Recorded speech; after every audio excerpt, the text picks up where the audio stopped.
Il nous a montré clairement que la seule voie qui permettait d'avancer, si on veut vraiment avancer, c'est de se mettre dans une logique de combat pour une ouverture démocratique. Et puis en 1984, il y a une nouvelle équipe qui était sous la présidence de Laurent Maurice, et j'assurais le secrétariat général.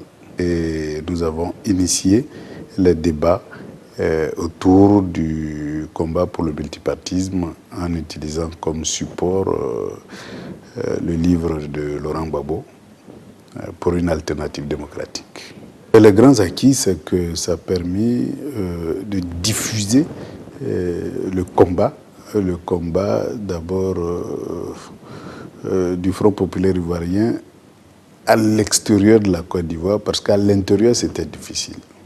À l'intérieur c'était le parti unique, la liberté d'expression n'existait pas, et donc le seul canal d'expression c'était à l'extérieur. Et en termes d'acquis encore, il faut dire que ça a permis de recruter des jeunes Ivoiriens, et c'est ainsi que beaucoup de jeunes se sont retrouvés en Côte d'Ivoire, mais armés politiquement pour mener le combat pour le multipartisme, qui était un combat d'idées. Donc il fallait savoir argumenter selon une vision idéologique bien déterminée. Le MID, vous savez, ça a été important pour nous en tant qu'étudiants. Nous avons eu, avec un certain Laurent Gbagbo, qui était un enseignant en Côte d'Ivoire et qui avait donc lancé l'idée de la démocratie en Côte d'Ivoire, et malheureusement il était en difficulté avec donc le parti au pouvoir dirigé par Houphouët-Boigny dans le temps. Il s'est retrouvé en France, on l'a appris. Par certaines personnes, nous avons été contactés, moi particulièrement avec Milo, qui m'a donc donné l'information. On se retrouvait souvent chez tel ou tel autre et on échangeait. On ne faisait jamais les réunions à un même endroit. Voilà comment nous sommes partis petit à petit à nous imprégner des idées que Laurent Gbagbo, venu de Côte d'Ivoire, en exil en France, pour nous donner les prémices de la démocratie que l'on pouvait mettre en œuvre dans notre pays. Donc la réflexion que nous avions eue au niveau donc du MID, c'était de faire en sorte que nous-mêmes, nous puissions, par les contacts, les conférences ou d'autres voies de communication, comment communiquer notre vision aux autres Ivoiriens. Après avoir communiqué, vous savez, il y a eu donc comme le feu qui a pris un peu par-ci, par-là, sous la pression en 90, avec l'annonce en avril du multipartisme. Vous voyez, ça a fait comme un boom, comme un soulagement de la population générale de la Côte d'Ivoire. Donc vous voyez, ces éléments fondateurs étaient donc des détonateurs pour libérer le peuple. Nous nous sommes retrouvés au MID, qui a été créé sous l'initiative du président Gbagbo. Pendant son exil en France, il avait repéré certains étudiants, des étudiants dans certains mouvements qui étaient déjà sur la place. Et avec ces étudiants-là, il a créé le MID. J'avais foi en l'homme parce que je l'ai vu à l'œuvre. Il avait quitté, voilà, un homme qui quitte son travail, qui quitte sa famille, ses enfants, et puis qui va en exil. Parce qu'il avait foi déjà en ce qu'il faisait. Il croyait en l'avenir de sa lutte. Il savait qu'il allait arriver au bout. Donc, avec déjà cette conviction en lui-même qu'il avait, il en a motivé d'autres, comme moi par exemple. Donc déjà, depuis la France, je l'ai vu combattre, je l'ai vu donner des conférences, j'ai vu des personnes avec qui il a travaillé, comme Guy Laberty, que j'ai côtoyé aussi. Donc ça, vraiment, ça m'a forgé aussi dans ma foi, en fait, dans ma conviction, qu'en suivant ce monsieur, effectivement, qu'on allait arriver jusqu'au bout. C'est-à-dire arriver jusqu'au bout, pour moi, c'était la démocratie. La démocratie, et qu'un jour, son parti, le FPI, allait arriver au pouvoir et qu'il allait mettre en pratique ses idées. Le 2 mars 1990, des manifestations sont organisées dans les rues d'Abidjan avec des slogans hostiles et inédits au pouvoir en place.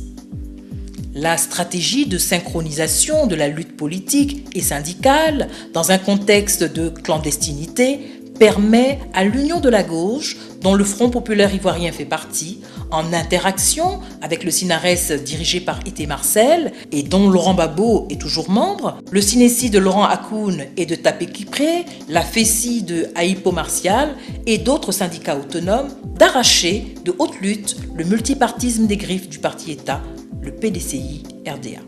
En effet, ces manifestations populaires obligent Félix Houphouët-Boigny a lancé très rapidement une démocratisation du pays, aboutissant le 31 mai 1990 à l'autorisation du pluralisme politique et syndical, en d'autres termes, au multipartisme. Pour nous, c'était inespéré. Et il faut dire que c'était vraiment inespéré. Et ça a été une victoire vraiment pour nous impensable et inimaginable. Et ça a été comme si on enlevait la couverture du parti unique sur la Côte d'Ivoire et que c'était la liberté totale. Donc ça nous a permis vraiment de nous exprimer et de parler aux Ivoiriens de ce que c'est que le multipartisme, de ce que ça peut apporter et surtout ce que c'est que le socialisme et ses vertus.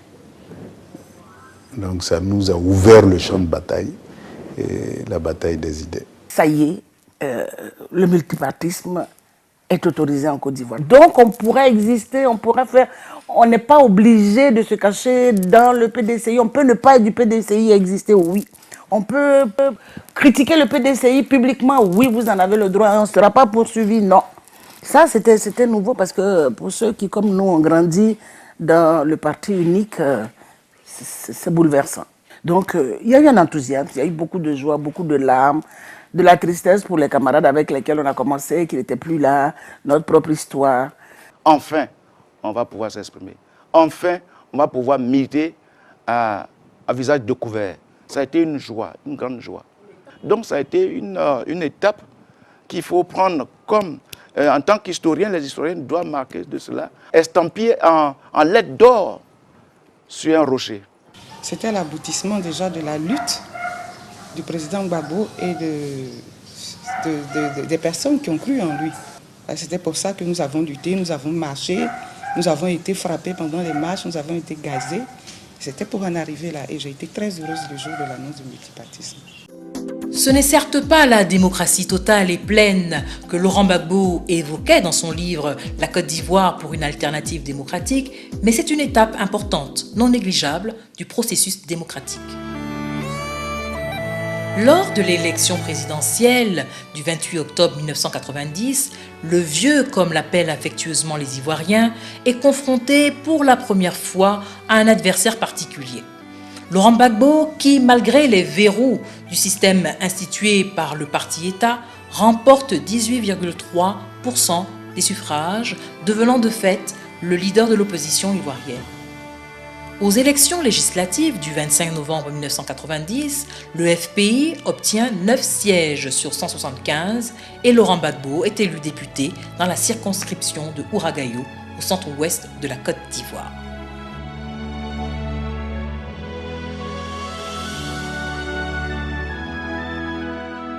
Après le triomphe du multipartisme, renforcé par la Ligue ivoirienne des droits de l'homme de René Déni-Ségui, le mouvement démocratique s'est enrichi par l'avènement du mouvement ivoirien des femmes démocrates, de Françoise Kadio-Morocro et de l'Association ivoirienne pour la défense des droits des femmes de Constance Yaye.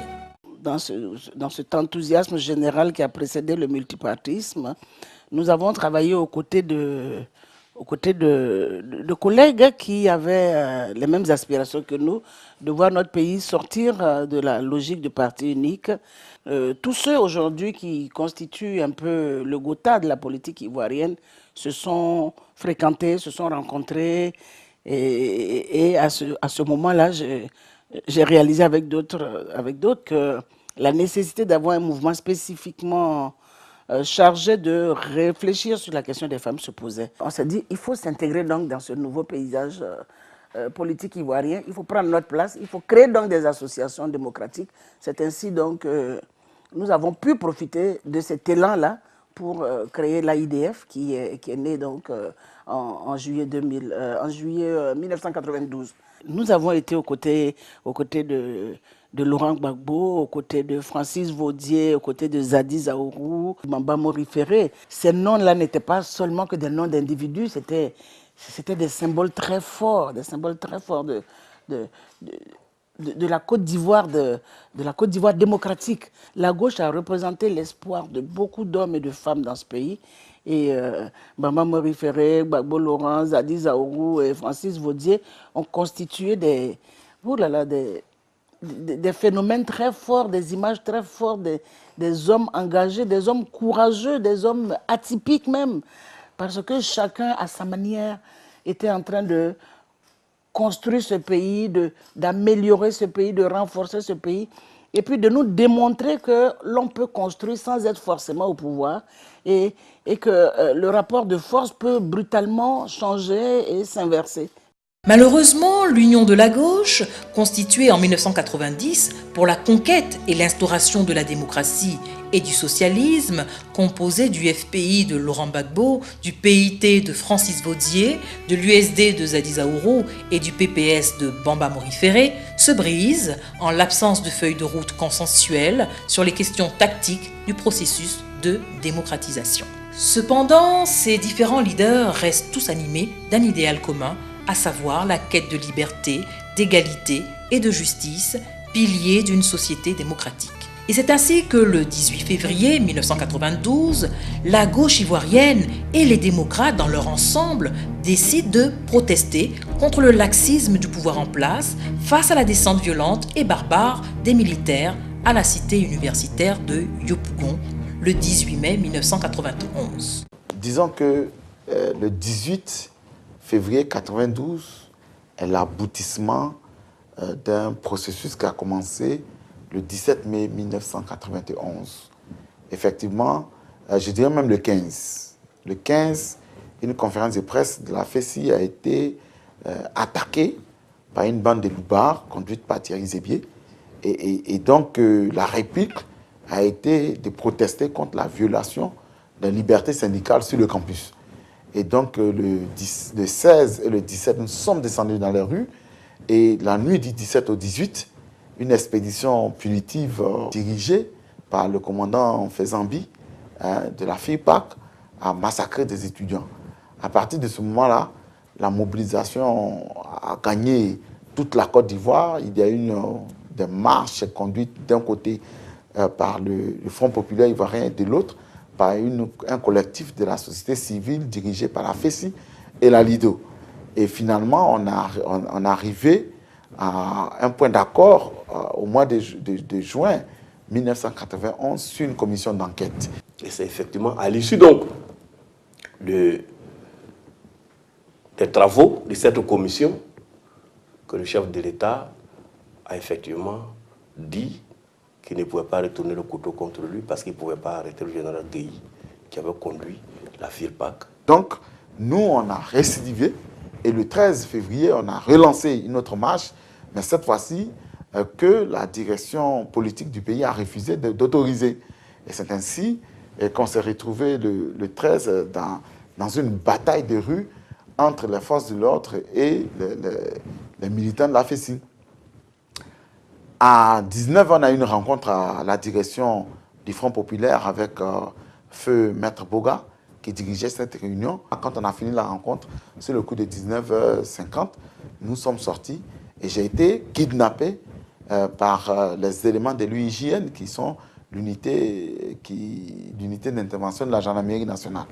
Et donc le président Laurent Gbagbo, LG, comme on l'appelait affectueusement en son temps, lui était en tournée à Mans. Et quand il a eu les informations, il s'était dit que je ne peux pas rester ici pendant que les étudiants, c'est-à-dire la jeunesse pour laquelle nous menons cette lutte-là, sont en train d'être brimés, sont en train d'être malmenés. Et il est rentré Et je me rappelle, il y a eu un grand meeting à Yopougon. Et le Front populaire ivoirien, comme par ses habitudes, par la voix de son leader, a dit que c'était inacceptable et qu'il fallait que nous protestions contre ça. La date de la marche était fixée. Malheureusement, le parti au pouvoir, aussi machiavéliste qu'il soit, ont programmé le même jour le procès de Marcel Aïpo, l'un des leaders estudiantins qui, en son temps, faisait trembler de la tête aux pieds le régime. Et le tracé de la marche, malencontreusement, a été fait de telle sorte que les deux événements se rencontrent. Et c'est au 18 matin, au moment où nous étions à la Maca, que l'État de Côte d'Ivoire nous a transférés au palais de justice, créant ici une proximité tout à fait coupable entre cette marche pacifique et effectivement notre incarcération. Donc nous avons décidé de ne pas passer près du palais de justice. Nous avons décidé de passer loin du palais de justice. Mais eux, dans leur harem, voulant faire forcément la jonction entre ce procès et notre manifestation, ils ont mis les loupards à casser. À partir de ce moment-là, nous avons tout de suite senti qu'il y avait un complot qui était ourdi, qui avait pour objectif de décapiter l'opposition. Dans leurs revendications, ils se heurtent au mur du parti-État. Le 18 février, on a failli tuer le multipartisme et la démocratie naissante. Il y a eu la chasse aux sorcières. On a poursuivi tous ceux qui se disent militants de gauche. On est revenu à un système stalinien, à un régime communiste. On nous dit que le multipartisme est accordé à tout le monde, mais on vous empêche de vous exprimer. On a massacré les gens. Georges Kofi a eu des séquelles. On a tiré sur Gbagbo. Et c'est une pauvre dame qui a pris la balle à sa place. Mais heureusement que la dame n'est pas morte.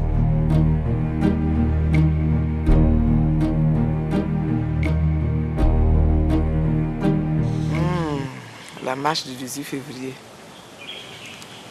Nous sommes retrouvés à cette marche le matin. Et j'ai découvert un Laurent tendu. Il était méconnaissable. Il était méconnaissable parce que il avait appris que cette marche-là allait être un moment d'épreuve et qu'un guet-apens avait été prévu. Et il ne m'avait pas donné l'information. Il ne m'avait pas donné l'information. Il avait même essayé de me convaincre de ne pas aller à la marche. Et je ne comprenais pas. Et je me disais, mais comment ne pas être à une marche? C'est pas possible. Et donc, je suis allée. Et quand j'ai décidé d'y aller, il n'a plus rien dit. Nous avons été attaqués.